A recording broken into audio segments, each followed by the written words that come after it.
This poem is entitled Just a Good Cry. I wait at the river for the cry of the loon. From below, in the muck, reeds grow tall. There are no lips that will draw music from these clarinet dwellers. I stand under the brightly lit dusk, nearly motionless. The moon above is glued in place, nailed into its spot, holding on to a piece of the bedtime sky. The Little Dipper reminds me of a rocking chair. My favorite star shines just a little dimmer. Time passes, does so uninvited. Its metronome beat replaces the soundscape of an otherwise musically crowded air. A hand descends from above, cuts the trapped moon down to a sliver, leaving the twilight mostly blind. I'm getting old. Still, even my worn-out senses are aware of the days, aware of that single golden eye, of its rise, its set, its endless loop.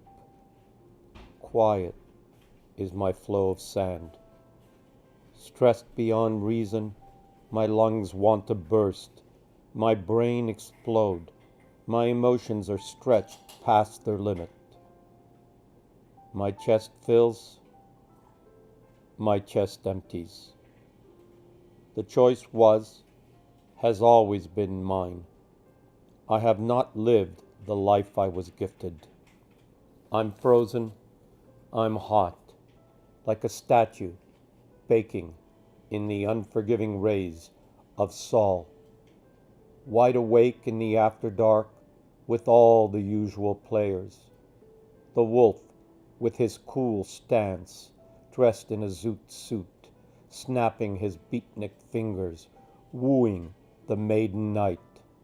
The lynx with a fluid stride plays the ground like bongo drums, negotiates the air like brushes on snares. A choir of flyers lend their songs. There is a chasm of nurtured colors engulfing me in its rich, deep tones. Having stood here longer than I know, I inhale my time in tiny puffs. I am void of the sanity I once possessed.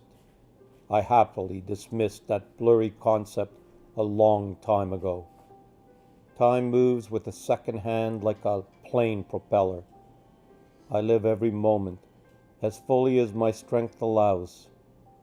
All the living at the river and its surrounding land add their breath to the natural air of the eventide.